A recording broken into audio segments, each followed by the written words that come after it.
You know what's interesting about people who are obsessed with motorcycles? They almost never give you the real reason. Ask a rider why they love something that can crash, that soaks them in rain, that scares their own mom, and they'll say something like, the freedom. Maybe they'll mention the open road, the feeling of control. All of that is true, but it's also just the surface. Because underneath, psychology keeps pointing somewhere completely different, and most riders have no idea.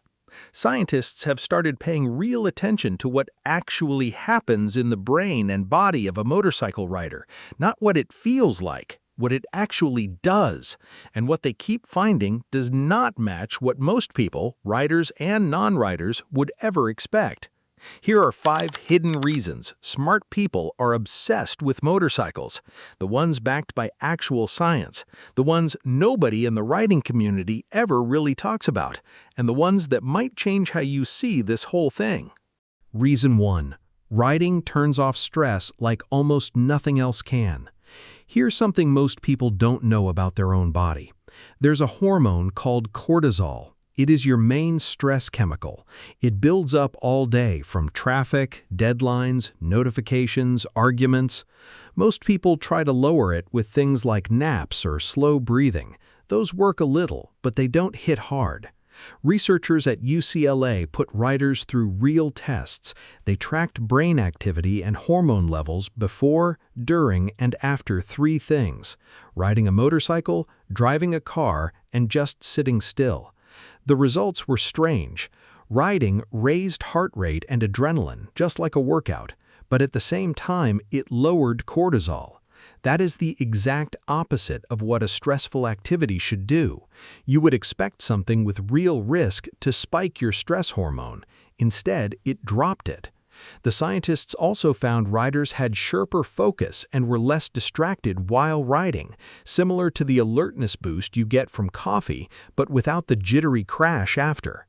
So riding does something almost no other activity does. It raises your heart rate like exercise and calms your stress chemistry like meditation at the same time. Smart people often say a ride clears their head better than anything else. Science says they are not exaggerating that at all. Reason 2. Riding actually rewires the brain over time. This one goes deeper than stress relief.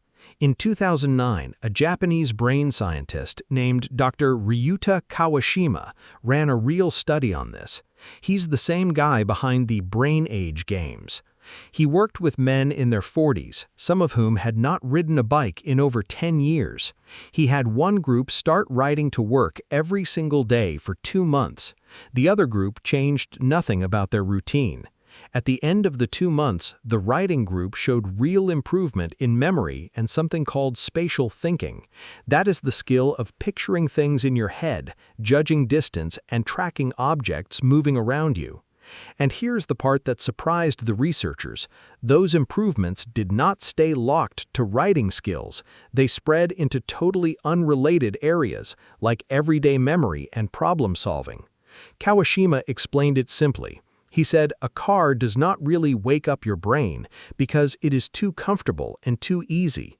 A motorcycle keeps your brain switched on the entire ride because you have to balance, watch every angle, and react constantly. There's no autopilot on 2 wheels. 2 months, daily rides, real measurable brain improvement in areas that had nothing to do with the bike itself. Smart people are usually drawn to anything that keeps their mind sharp, even if they can't explain why. Old bikes and new ones do exactly that, without the rider even noticing it happening. Now consider this for a moment. Most people look at someone who rides a motorcycle and jump to quick conclusions. A thrill chaser, someone who doesn't think about consequences, someone running from something. But the science keeps pointing somewhere completely different. That calm coworker who rides to work every day might not be chasing danger at all. Their brain might genuinely be working better because of it. The next 2 reasons dig even deeper, and one of them might explain why some riders are careful and skilled while others are reckless, using nothing but simple personality science. Reason 3. Not every rider's brain is wired the same way. and it predicts who stays safe. Here is something researchers found that most riding channels never mention. There is a personality trait scientists call openness to new experience. People high in this trait are naturally drawn to new sensations, new roads, new speeds. That part is obvious. But there is a second trait that matters even more, and it is completely separate.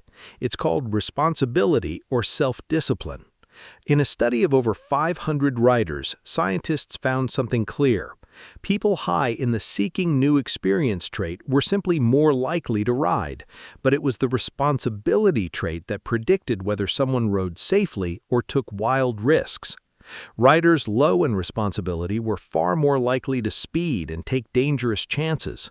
Riders high in responsibility, even ones who loved excitement just as much, made fewer mistakes and took fewer real risks. This matters because it breaks the whole stereotype.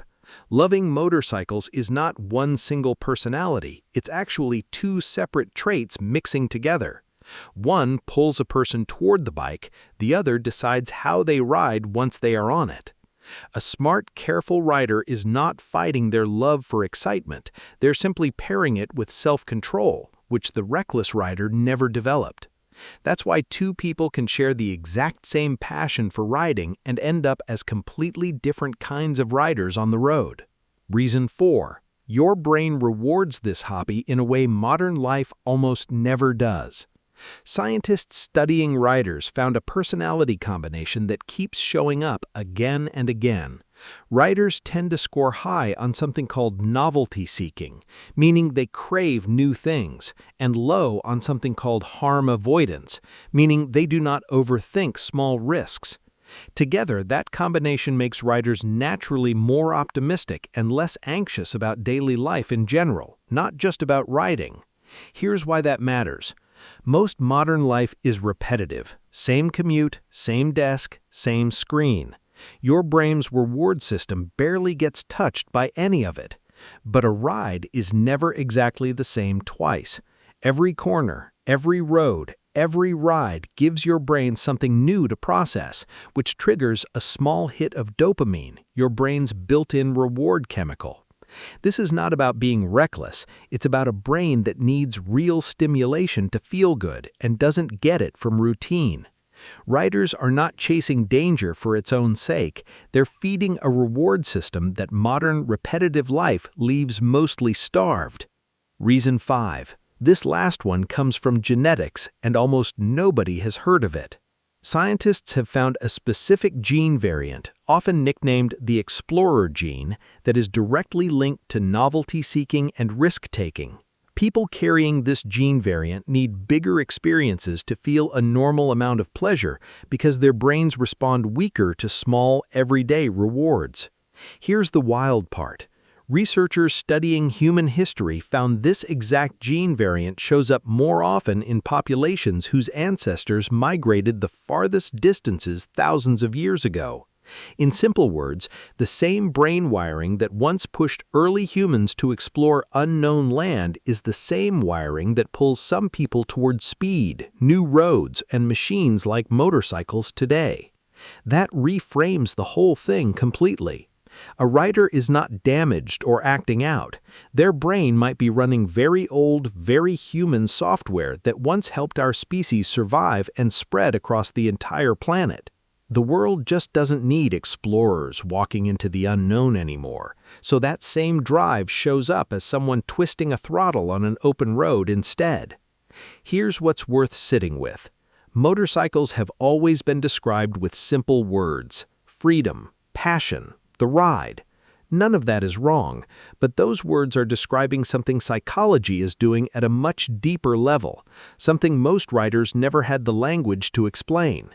The science keeps landing on the same pattern. Riding lowers stress chemistry while raising alertness. It sharpens the brain over months in ways that spread far past the bike itself. It separates true recklessness from real skill through one simple personality trait. It feeds a reward system that modern, repetitive life leaves empty, and it may even be tracing back to instincts that are thousands of years old. That combination doesn't just feel good for 20 minutes on a Sunday morning ride. It calms the nervous system, sharpens thinking over time, rewards the brain in ways screens and desks never will, and taps into something ancient still sitting inside every one of us. Maybe that's what smart people who love motorcycles have always known, without ever being able to explain it. It was never really about the bike. It was about what riding does to the mind that almost nothing else can replace.